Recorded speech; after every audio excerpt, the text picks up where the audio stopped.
एक समय की बात है, एक राज्य में राजा वीर सिंह राज करते थे। वह बहुत बुद्धिमान थे, लेकिन साथ ही उन्हें लोगों की चतुराई परखने का भी बहुत शौक था। उनके राज्य में हर कोई उनकी बुद्धिमानी से डरता था, क्योंकि वह ऐसे सवाल पूछते थे जिनका जवाब देना बहुत मुश्किल होता था।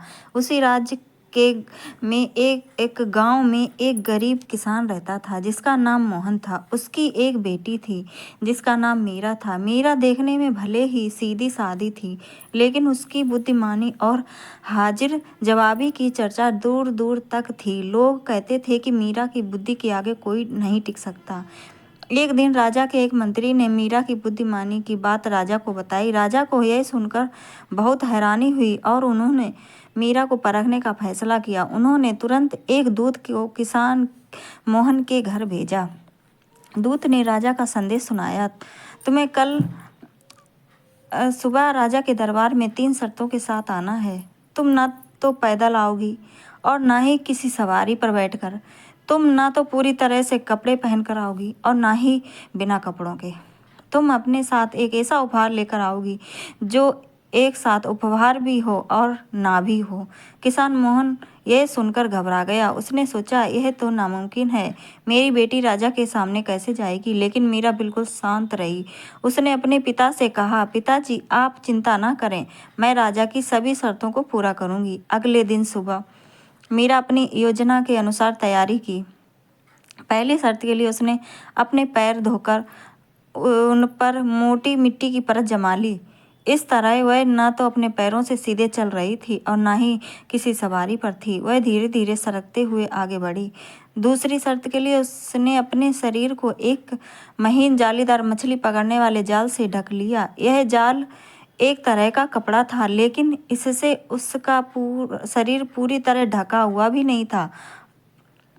और तीसरी शर्त के अनुसार उसने टोकरी में एक जीवित मुर्गी और कुछ दाने रख लिए। जब मीरा राजा के दरबार में पहुंची तो सब उसे देखकर हैरान रह गए। राजा वीर सिंह भी मुस्कुराए। उन्होंने पूछा, क्या तुमने मेरी शर्तें पूरी कर ली बेटी? मीरा ने सिर झुकाकर कहा, महाराज मैंने आपकी सभी शर्तों को पूरा किया। राजा ने पूछा, बताओ कैसे? मीरा ने कहा, राजा मैं आपके सामने ना तो पैदल चलकर आई हूँ और ना किसी सवारी पर बैठकर। मैंने अपने पैरों पर मिट्टी की मोटी परत लगाई और सरकते हुए आई।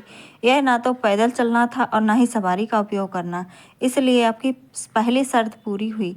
मैं आपके सामने ना तो पूरी तरह कपड़े पहनकर आई और ना ही बिना कपड़ों के। मैंने अपने शरीर को एक महीन जालीदार कपड़े से ढका है।